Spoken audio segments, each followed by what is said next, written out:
পয়লা বৈশাখের নববর্ষ এটা বাঙালি সংস্কৃতি নয়।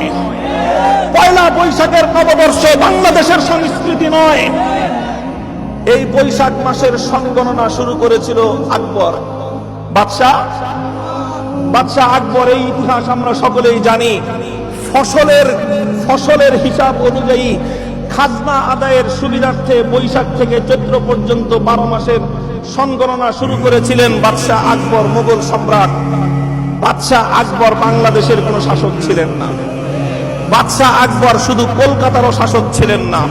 বাদশাহ আকবর শুধুমাত্র বঙ্গ অঞ্চলের শাসক ছিলেন না। বাদশাহ আকবর দিল্লির শাসক ছিলেন। দিল্লিতে তার মসনদ ছিল। দিল্লিকে কেন্দ্র করে গোটা ভারতবর্ষে তিনি শাসন করতেন। আর গোটা ভারতবর্ষের কৃষক এবং প্রজাদের কাছ থেকে তিনি খাজনা উসুল করবার জন্যই বৈশাখ থেকে চৈত্র মাসের গণনা শুরু করেছিলেন। কাজী পয়লা বৈশাখ যদি সংস্কৃতি হয়ে থাকে, এটা আকবরী সংস্কৃতি। পয়লা বৈশাখ যদি সংস্কৃতি হয়ে থাকে, গোটা ভারতবর্ষের সংস্কৃতি। পয়লা বৈশাখ যদি সংস্কৃতি হয়ে থাকে, তাহলে এটা দিল্লির সংস্কৃতি। ওই দিল্লির সংস্কৃতি বাংলার সংস্কৃতি নামে চালিয়ে দেওয়ার ধান্দাবাজি সত্যবাদী ওলামায়ে কেরাম বরদাস্ত করতে পারে না। আমরা 1971 সালে যেমনি ভাবে খান পাঠানদের আধিপত্য মানি নাই, আমরা সেই ব্রিটিশ ভারতবর্ষে কলকাতার দাদা বাবুদের বঙ্গভঙ্গ রদের নামে বাংলার মুসলমানদের উপর খবরদারির সেই বাবুগিরিও আমরা দাদাগিরিও মানি নাই। আজও বলি, আমরা যেভাবে পিন্ডি এবং রাওয়ালপিন্ডি আর ইসলামাবাদের দাসত্ব করতে পারবো না, দিল্লির গোলামিও আমরা করতে পারবো না। দেশীয় সংস্কৃতির নামে বিদেশি সংস্কৃতি আমাদের উপর চাপিয়ে দিবেন। আর আমরা সত্য কথা বললে আমাদের কণ্ঠরোধ করবার চেষ্টা করবেন। মনে রাখবেন, আমাদের কণ্ঠরোধ করার চেষ্টা করে লাভ নাই।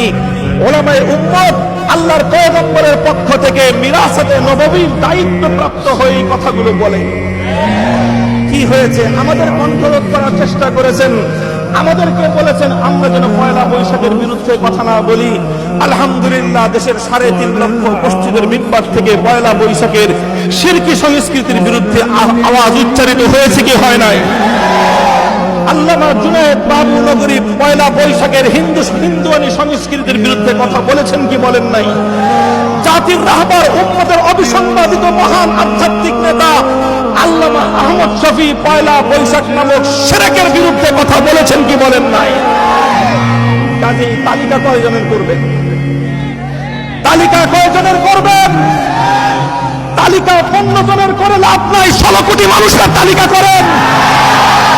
যদি মুরাদ থাকে 16 কোটি মানুষের ঈমানি চেতনাকে দাবিয়ে রাখার চেষ্টা করে, ইনশাআল্লাহ সম্ভব হবে না। মারকাজুল ফিকরিল কোরআনি চেতনাকে জাতির মধ্যে ছড়িয়ে দেওয়ার জন্য মুফাসসিরিনে কেরাম তৈরি হবে কি হবে না?